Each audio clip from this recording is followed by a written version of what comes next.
What's good, YouTube and Instagram?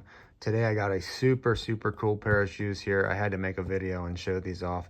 These are old school PUMA pin downs. All right, so these are in fact wrestling shoes. PUMA used to make shoes back in the late 80s, early 90s, somewhere around there. I'm not 100% sure of the exact dates, but it's been a while.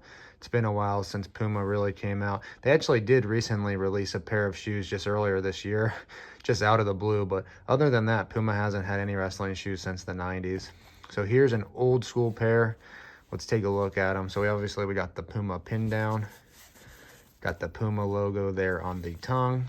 All right, just normal uppers, kind of similar to anything you would see from that time era. All right, here's the back. The PUMA logo, and then some paint chipping, and then also has this, which is really unique here. This is almost like a, I was gonna say rubber, but it's more like plastic. It's kind of hard. You can kind of hear that, and you can also see through it from the side. Look right, there we go. Very interesting. So I'm surprised they let these go on a wrestling shoe. I don't think nowadays they'd be making anything with something this hard on it, but that's how they made it back then. Here's the soles.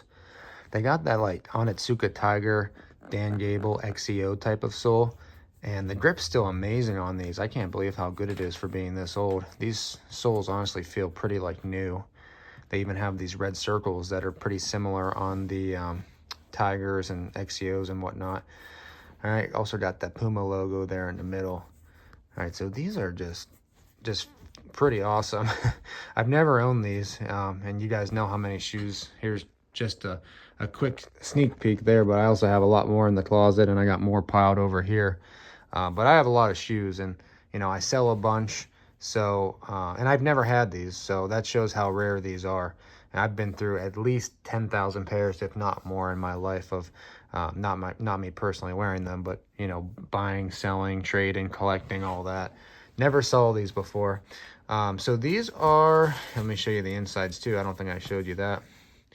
You can see they got a sticker down in there. It actually says does it say 19? Oh no, sorry. What the heck? I'm reading it upside down.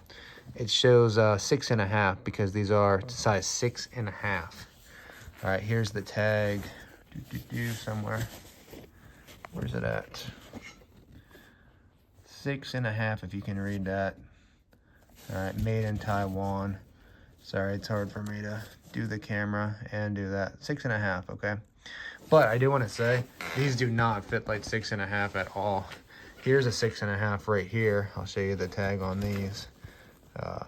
Who would have knew it's hard to maneuver one hand when you're recording. 6.5, all right, let's compare those. Line up those heels pretty close. Here's how much bigger the Pumas are. Definitely at least like a size bigger.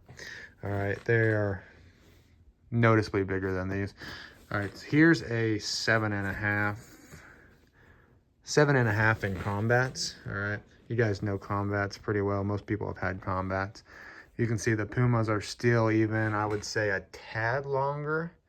Pretty similar, but I'd say if anything, the Pumas got them by a tad. So these are 6.5, but I'd say honestly they fit like a 7.5 to 8. All right, but just wanted to show these off. These are just so cool. Never had these before. PUMA only made, I think, 4 or 5 different shoes, and those were all like, at this point, you know, 30 years old or more, 30 to 40 years old. So finding any pairs are really rare nowadays. They got that really padded upper too. So honestly, these are probably going to be very comfortable for whoever ends up buying these and wearing these. All right, guys, have a good one, and I will talk to you next time.